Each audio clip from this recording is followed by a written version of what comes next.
ఏదైనా అంతే పెద్ద కంపెనీ ఏదైనా ఇప్పుడు అదే కంపెనీ ఇంకో కంపెనీ ఇప్పుడు వస్తున్నాయి హెర్బల్ అని ఈ మోసగాళ్ళు ఏం చేస్తున్నారంటే మల్టీ లెవెల్ పెట్టేది అందుకే చైన్ సిస్టమ్. మల్టీ లెవెల్ అంటే అట్లా కాదు. ఇప్పుడు ఆఫీస్ చూడగానే జిగేలు అనిపిస్తుంది, లైట్లు అనిపిస్తుంది. ఎవరైనా చూడగానే నిజమైన సంస్థ కావచ్చు, డూప్లికేట్ సంస్థ అయితే గింతగానం పెట్టుబడి పెట్టి ఇంత ఆఫీస్ ఎందుకు మెయింటైన్ చేస్తారు? ఇప్పుడు కొన్ని సంస్థలు బంగారం కుదబెట్టని చెప్పి కొత్త కొత్త కంపెనీలు ఏర్పడతాయి.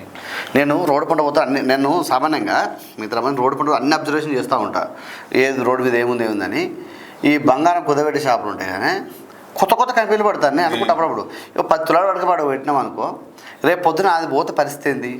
ఎస్బీఐ ఇప్పుడు పెద్ద పెద్ద బ్యాంకులో పెడితేనే మనకు ఉంటుందా పోతాను, ఒక్కోసారి గుండె జల్లు అంటుంది. మరి ఆవిడ పరిస్థితి ఏంది? పెట్టే పేదవాళ్ళ పరిస్థితి ఏంది? ఇప్పుడు ఇక్కడ ఒక ఆఫీస్ పెట్టిండు, నడుచులని తీసేస్తాడు. మరి బంగారం ఏ బ్రాంచ్లో పెడతాడు?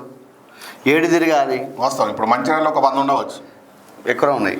అంతకుముందు గతంలో కుదబెట్టాలంటే ఓన్లీ బ్యాంకు మాత్రమే పోయేది, లేకపోతే ఒక మార్వాడి అతని దగ్గరికి పోయేది, బంగాళకోట అతని దగ్గరకు, లేకపోతే పోయేది. ఇప్పుడు ఒక 100, 150 ఇవన్నీ. మరి ఇప్పుడు కంపెనీ తీసేసే పరిస్థితి బంగారం అంతటి పొద్దు. నాకు ఇదొక సమస్య ఎప్పటి నుంచో ఉత్పన్నం అవుతా ఉన్నది. కంపెనీ ఎత్తేసినప్పుడు గిన్ని కింటాలు పోయిందని చెప్పేసి మళ్ళీ వస్తుంది.